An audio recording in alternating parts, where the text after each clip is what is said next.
Después del invierno de 1942, Hermann Göring, uno de los hombres más poderosos del Tercer Reich, reformó la unidad que llevaba su nombre, a una fuerza de élite. Su ambiciosa creación nació bajo su control personal, forjada a partir de sus orígenes en la policía alemana, y transformada en una fuerza blindada. Participó desde los abrasadores combates en el norte de África, pasando hacia el frente de Italia, para terminar finalmente en el frente oriental. Esta es la historia de la división Panzer de paracaidistas Hermann Göring, la fuerza de élite más poderosa de la Luftwaffe.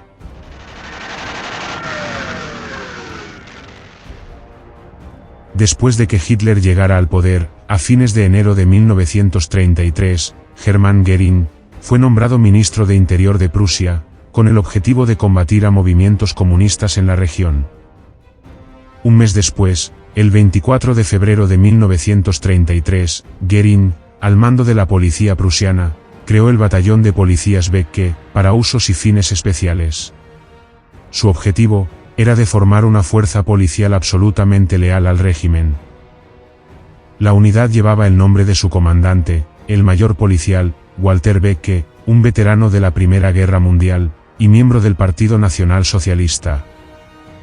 En cooperación con la Gestapo, el batallón policial Becke, con aproximadamente 400 hombres, estuvo involucrado en muchos ataques contra comunistas y socialdemócratas, donde fueron responsables de muchos arrestos de opositores al régimen. En junio de 1933, Göring amplió el batallón y lo puso bajo el mando de la policía estatal. Por este motivo, el 17 de julio de 1933, pasó a llamarse Grupo de Policía Estatal Becke, con deberes y fines especiales. Tiempo después, el grupo continuó reforzándose, y en enero de 1934, pasó a llamarse Grupo de Policía Estatal General Göring. Para distinguirse de las demás unidades policiales, los hombres de la formación portaban en el antebrazo derecho una bocamanga verde oscuro, con la inscripción General Göring. Esta unidad policial participó, junto a la Liebstandarte, en la conocida Noche de los Cuchillos Largos. El 5 de junio de 1934, Walter Becke fue revocado del mando. En su lugar, el teniente coronel Friedrich Wilhelm Jacobi tomó el control de la unidad. Con la fundación de la nueva Luftwaffe en 1935, y como parte del restablecimiento de la soberanía militar alemana, Hermann Göring fue nombrado comandante en jefe de todas las fuerzas aéreas alemanas. Decidido a conservar la unidad que había creado, y que llevaba su nombre, trasladó su personal a la Luftwaffe, para formar una unidad aérea con la misma designación. Por este motivo, a partir de entonces, la unidad pasó a llamarse Regimiento General Göring. Desde entonces, el uniforme de las tropas adoptó el color gris azulado, junto con nuevos distintivos, parches y hombreras, adaptados al sistema de rangos de la Luftwaffe. Para inicios de 1936, el regimiento había sido militarizado. Para agosto del mismo año, Jacobi fue reubicado de mando, y fue reemplazado por el mayor Walter von Asteln. Para entonces, la unidad de aproximadamente 3.000 hombres estaba conformada con 2 batallones Jäger y un batallón antiaéreo, entre otras unidades. De este regimiento, en la Escuela de Aviación de Doberitz, se formaron las primeras unidades de paracaidistas del ejército alemán. Durante los años siguientes, el regimiento sirvió como guardaespaldas personal de Göring, y cubrió el cuartel general de Hitler con sus cañones antiaéreos. El regimiento General Göring participó en la anexión de Austria, siendo una de las primeras unidades en cruzar la frontera. De igual forma, en octubre de 1938, participó durante la ocupación de los Sudetes, y en marzo de 1939, en la anexión de Checoslovaquia.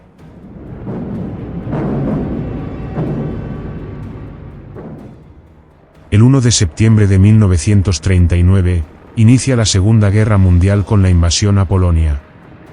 Solo una pequeña parte del regimiento participó en estos combates, ya que la mayor parte permaneció en Berlín, como guardia personal de Göring. De igual forma, una parte del regimiento fue parte de la invasión a Noruega, mientras que la otra fue enviada a la frontera holandesa, bajo el nombre en clave, de Regimiento Antiaéreo 101. Como parte de la campaña occidental, en mayo de 1940, esta unidad participó en la invasión de los Países Bajos y Bélgica. Posteriormente, debido a sus fuerzas antitanques, el regimiento se dividió en varios pequeños grupos de batalla, y fueron asignados a diferentes divisiones Panzer. Después de la capitulación de Francia, el regimiento fue estacionado en la costa del Canal, antes de que la unidad fuera enviada a París. El 30 de mayo de 1940, el coronel Walter von Asteln fue relevado del mando, y al día siguiente, se designó al coronel Paul Conrad. Después de su ocupación en Francia, a finales de 1940, el regimiento fue trasladado de nuevo a Berlín, para reanudar su antigua tarea, como unidad de guardia y unidad de defensa antiaérea. A principios de 1941, la unidad fue motorizada, y se rebautizó como Regimiento Motorizado Hermann Göring. Para la campaña de los Balcanes en la primavera de 1941, el regimiento había sido enviado a Rumanía, con el fin de proteger los campos petrolíferos de Ploiești. El 22 de junio de 1941, inicia la Operación Barbarroja, la ofensiva a la Unión Soviética. El regimiento, asignado a la 11ª División Panzer, del Grupo de Ejército Sur, participó en varias batallas en Radziecov, en Kiev y en Briansk. El regimiento motorizado Hermann Göring se utilizó principalmente como una unidad antitanque. Posteriormente, pasó a la retaguardia, y en diciembre, la mayoría de sus tropas fueron enviados de vuelta a Alemania. Solo un batallón permaneció en el frente, hasta mayo de 1942. El 16 de junio, al llegar a Alemania, el comandante del regimiento, Paul Conrad, ascendió a mayor general. Poco después, fueron enviados a Francia para ser reorganizados. En julio de 1942, por orden directa de Göring, se decidió ampliar la unidad. Desde entonces pasó a llamarse Brigada Hermann Göring. Inicialmente, se planeó un regimiento de fusileros con 3 batallones, y un regimiento antiaéreo. Sin embargo, debido a los deseos de Göring, quería transformar su formación en una división de élite, comparable con la Großdeutschland y la Leibstandarte SS. Por este motivo, en octubre de 1942, cuando la brigada aún se estaba reorganizando, se decidió expandirla al tamaño de una división, reestructurándola de acuerdo con las pautas de una división blindada del ejército. Göring transfirió oficiales de tropas Panzer del ejército a su división, y reforzó las fuerzas de infantería, con veteranos del 5º Regimiento de Paracaidistas. La formación de los elementos divisionales se llevó a cabo en varios lugares de Francia.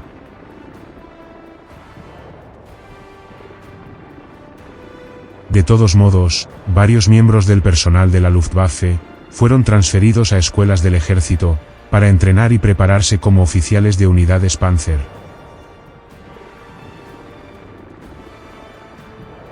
Para diferenciarse del resto de las unidades de la Luftwaffe, y para resaltar su estatus de élite, a la división se le permitió portar insignias especiales. Los soldados de infantería usaban parches de cuello con fondo blanco, ribeteados en distintos colores, según a la unidad a la que pertenecían. Las tropas Panzer conservaron el clásico uniforme negro, con las calaveras en los parches del cuello, manteniendo únicamente el águila de la Luftwaffe en la zona del pecho derecho del uniforme. Como símbolo común, todos los miembros de la división, tanto Panzer como infantería, llevaban en el antebrazo derecho la bocamanga Hermann Göring.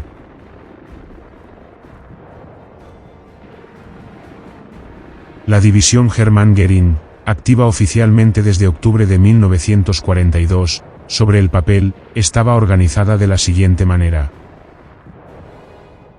El primer y segundo regimiento de granaderos estaba conformado con 3 batallones. El regimiento Jäger estaba compuesto con el primer y tercer batallón del 5º Regimiento de Paracaidistas. El regimiento Panzer estaba conformado con 2 batallones. El regimiento de artillería estaba conformado con 3 batallones y un batallón de cañones de asalto. El regimiento antiaéreo estaba compuesto con 4 batallones. Además de ello, estaba conformado con un batallón de reconocimiento, un batallón de pioneros, un batallón de noticias, entre otras unidades. Hasta ese momento, estaba conformado con aproximadamente 11.000 hombres, y estaba bajo el mando del mayor general, Paul Conrad. Sin embargo, muchas unidades de la división no estarían listas para el combate hasta la primavera de 1943. Mientras la división aún se encontraba en formación, la derrota en la segunda batalla del Alamein y el desembarco aliado en el noroeste de África obligaron al Afrika Korps de Rommel a replegarse hacia Túnez. Partes de la división que ya se habían formado fueron transferidas a Túnez a partir de noviembre de 1942. Las tropas de la división Hermann Göring formaron el Kampfgruppe Schmidt y lucharon hasta inicios de mayo de 1943. Después de las batallas de Túnez, la formación restante se rindió a los aliados, junto con otras unidades del Afrika Korps. Para junio de 1943, los restos que llegaron a escapar de África, junto a unidades que acababan de completar su entrenamiento, fueron reunificados en Nápoles, al sur occidental de Italia. Al recibir los refuerzos requeridos, y al estar con la formación completa, la división se denominó como División Panzer Hermann Göring. Para ese momento, la división era una unidad completamente blindada, con 2 batallones Panzer y un batallón de cañones de asalto. Además, la infantería fue reequipada con semiorugas y con nuevos cañones de artillería. Para entonces, estaba compuesto con poco más de 16.000 hombres. Rápidamente, todas las tropas fueron enviadas a Sicilia, ante el inminente desembarco aliado. El 10 de julio de 1943, los aliados llevaron a cabo la Operación Husky, el primer ataque a territorio italiano. La división luchó en Gela y Priolo, pero tuvo que retirarse a Messina, con apoyo aéreo y marítimo, debido a los fuertes ataques aliados. La masa de vehículos blindados se perdió durante los combates en Sicilia.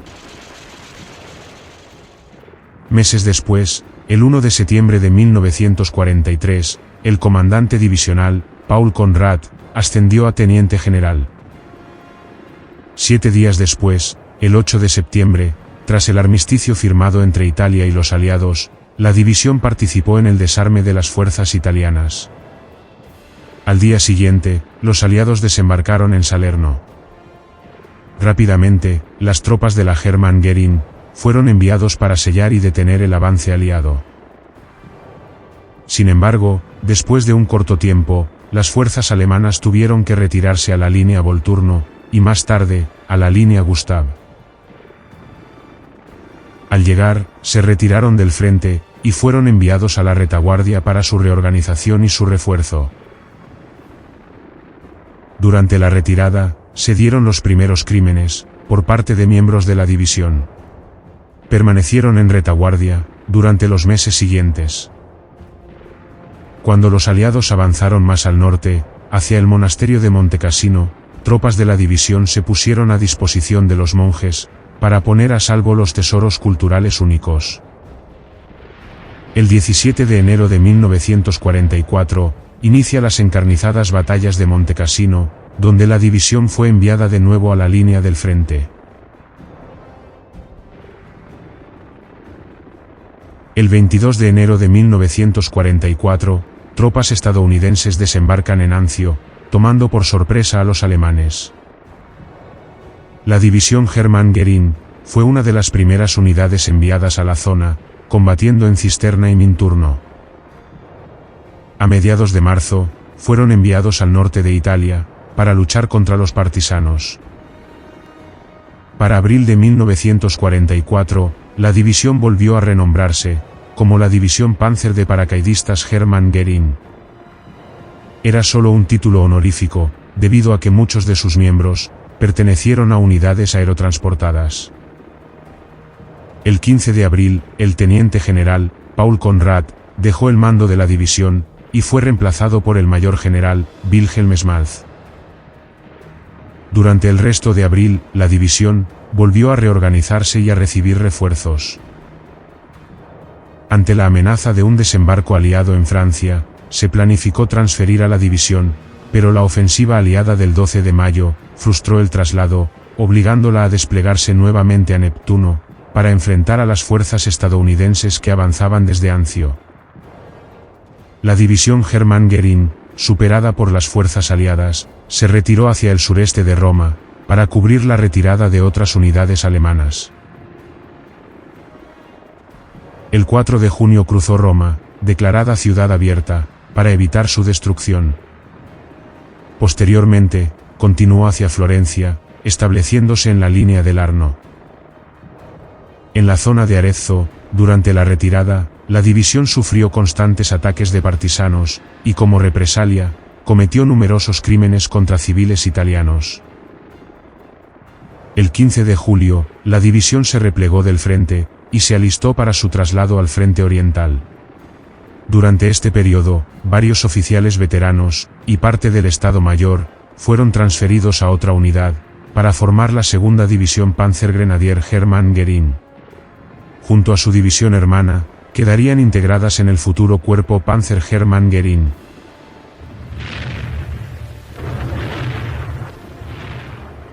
A finales de julio, la división llegó al frente del Vístula, y fue enviada de inmediato al combate, donde junto a otras 3 divisiones Panzer, derrotó al tercer cuerpo de tanques del Ejército Rojo. Durante agosto y septiembre, algunas unidades de la división participaron en operaciones contra el levantamiento de Varsovia. Finalmente, el 1 de octubre de 1944, el cuerpo Panzer de paracaidistas Hermann Göring entró en funcionamiento. Desde entonces, la división fue denominada como la primera división Panzer de paracaidistas Hermann Göring, y su división hermana fue denominada como la segunda división Panzergrenadier de paracaidistas Hermann Göring. Ambas divisiones quedaron bajo el control del nuevo cuerpo Panzer de paracaidistas. El mayor general, Wilhelm Schmalz, dejó el mando de su división, y asumió el liderazgo del nuevo cuerpo. Ese mismo día, fue reemplazado por el coronel, Horst von Necker. El cuerpo Panzer Hermann Göring fue rápidamente enviado a Prusia Oriental, para frenar la ofensiva soviética. Participó en intensas batallas cerca de Gumbinnen, y tras detenerse el avance soviético a fines de noviembre, se replegó a posiciones defensivas. A principios de 1945, quedó atrapada en la bolsa de Heiligenbeil, junto con los restos del Cuarto Ejército, durante la batalla de Prusia Oriental. Tras varios intentos fallidos de escape, los aproximadamente 6.000 soldados restantes del cuerpo Hermann Göring fueron evacuados por mar, y fueron dirigidos a Pomerania. Al ser rescatados, el 8 de febrero de 1945, el comandante de la división, el ese entonces mayor general, Horst von Necker, fue enviado a la reserva de oficiales. Su lugar fue ocupado por el coronel, Max Lemke, quien se convirtió en el último comandante de la división. Una vez desembarcados, las tropas recibieron la orden inmediata de defender la línea del Oder, frente a los ataques soviéticos, a mediados de marzo de 1945. Para reforzar la defensa, al cuerpo se le incorporó la división de granaderos Panzer de Brandeburgo. En abril, tras intensos combates, los restos del cuerpo fueron trasladados a Silesia, donde se vieron forzados a retroceder hacia Sajonia. Sin embargo, a finales de abril, la primera división Panzer Hermann Göring logró importantes victorias contra el segundo ejército polaco, destacando en la batalla de Bautzen. A principios de mayo de 1945, el cuerpo Panzer se desplegó cerca de Dresde. Los restos del cuerpo intentaron retirarse hacia el Elba, para rendirse a los estadounidenses, pero fueron rodeados al sur de Dresde, y finalmente, se rindieron al Ejército Rojo, el 8 de mayo de 1945. La división Panzer Hermann Göring fue una unidad de élite única, que combinó la tradición paracaidista con la fuerza blindada del ejército. Su historia refleja tanto la tenacidad en el campo de batalla, como las sombras de un conflicto marcado por la violencia y la represión.